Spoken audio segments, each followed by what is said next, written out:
विद्यार्थियों सत श्री अकाल। मैं सुखराज कौर फ्रॉम डिप्स मेहता। प्यारे बच्चों, अज असी करांगे बस कंडक्टर कहानी के छोटे उत्तरों वाले प्रश्नों की दोहराई। लेडी डॉक्टर पाली नूं नाभे तो पटियाले क्यों जाना पैंदा सी? लेडी डॉक्टर पाली की बदली नाभे तो पटियाले की हो गई सी। उसके घर वाले कोशिश कर रहे सन कि किसी न किसी तरह बदली रुकवा ली जाए। इसे करके उन्नी देर उसनूं पटियाले ही जाना पैना सी। भाव कि वो चाहती सी कि ਉਹਦੀ पटियाले बदली ना होवे, रुक जाए बदली, तो इस लिए वो उत्थे कोई अरेंजमेंट नहीं सी कर रही, इसलिए वो हले अप डाउन नहीं कर रही सी। पाली नूं बस का सफ़र क्यों चंगा नहीं सी लगता? पाली नूं बसां दी खड़खड़ ਦੀ आवाज़, गर्मी, पसीना, भीड़, कंडक्टरां दीयां बेहुदा हरकतां, भैड़े चंगे बोल चंगे नहीं सन लगते। इसे करके उसनूं बस का सफ़र भी चंगा नहीं सी लगता। अगला प्रश्न है, किसी दे पाली बारे पुछण ते कंडक्टर जीत ने उसनूं की उत्तर दिता? किसी मुसाफिर ने कंडक्टर जीत नूं पुछया कि यह कुड़ी की करदी है, तो उसने दस्सिया कि यह पटियाले एक हस्पताल विच वड्डी डॉक्टरनी है ते यह 300 रुपये तनख्वाह लैंदी है। ये सुन के वो आदमी हैरान हुंदा कहता है कि अजकल तो कुड़ियां भी आदमियों नालों वध कमाउंदियां हन। अगला प्रश्न है, उस आदमी ने पाली दे बारे किहड़े शब्द कहे? उस आदमी ने पाली दे घराने की सिफत करदियां कहा कि चंगे घरां दीयां कुड़ियां किसी दे अगे अख चुक के गल भी नहीं करदियां, वो तो अपने आप विच मस्त रहिंदियां हन। अगला है प्रश्न, कंडक्टर जीत दी एक माई मुसाफिर नाल टिकट के पैसों नूं लैके की बहस हुंदी है?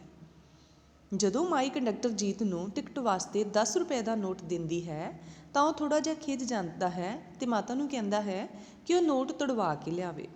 पर जदों माता कहती है कि इन्नी देर नूं किते बस ही ना तुर जावे, तू बाकी पैसे पटियाले जाके ही दे देवीं, तां कंडक्टर चुप कर जाता है। अगला प्रश्न है 6वां, एक दिन कंडक्टर बस नूं किहड़े दूजे रस्ते राहीं ले जाता है ते क्यों? की कारण सी कि वो रोज़ वाले रस्ते की थां ते किसी दूजे रस्ते थानी लैके गया। एक दिन कंडक्टर बस नूं नीले भवन वाल दी लिजाण दी कहता है। उसका रूट बदलन का कारण यह है तां जो वो पाली डॉक्टर नूं उसदे हस्पताल के नेड़े उतार देवे। भावें सवारियां इस ते इतराज़ करदियां हन, पर वो किसी की परवाह नहीं करता।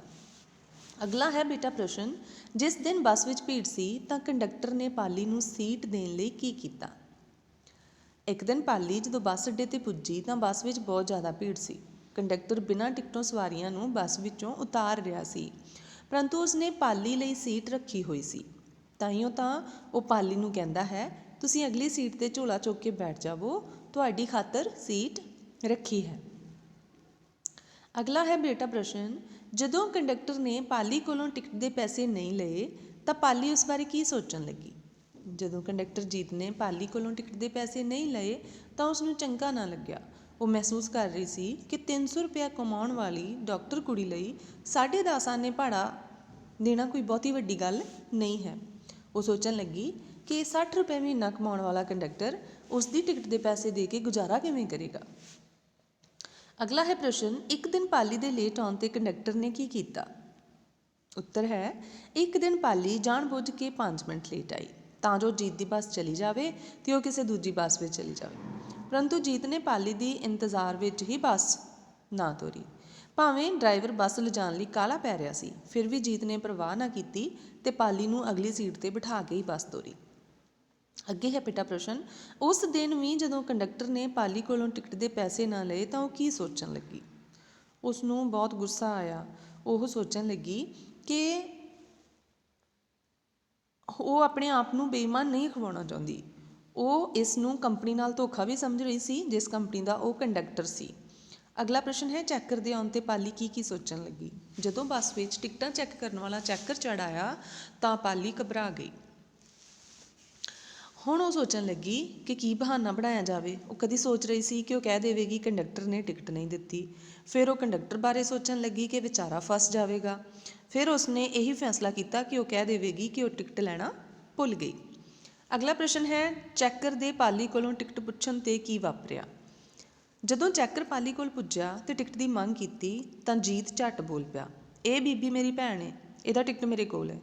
चैकर ने कंडक्टर की चलाकी नूं ताड़दिआं उस वल ते पाली वल जरूर जरा गौर नाल देखिया ते मुस्कुरा के उतर गया। सो वो अंदाज़ा लगान लगा कि सधारण जे कपड़ियां वाला कंडक्टर ते कीमती साड़ी वाली डॉक्टरनी भैन भरा किवें हो सकते हैं।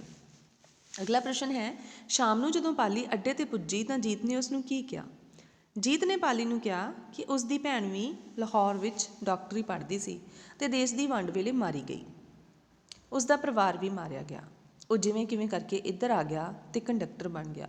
ਉਸ ਦੇ ਕਹਿਣ ਤੋਂ ਭਾਵ ਸੀ ਕਿ ਉਸ ਨੂੰ ਪਾਲੀ ਵਿੱਚ ਉਸ ਦੀ ਭੈਣ ਅਮਰਜੀਤ ਦਾ ਚਿਹਰਾ ਨਜ਼ਰ ਆਉਂਦਾ ਹੈ।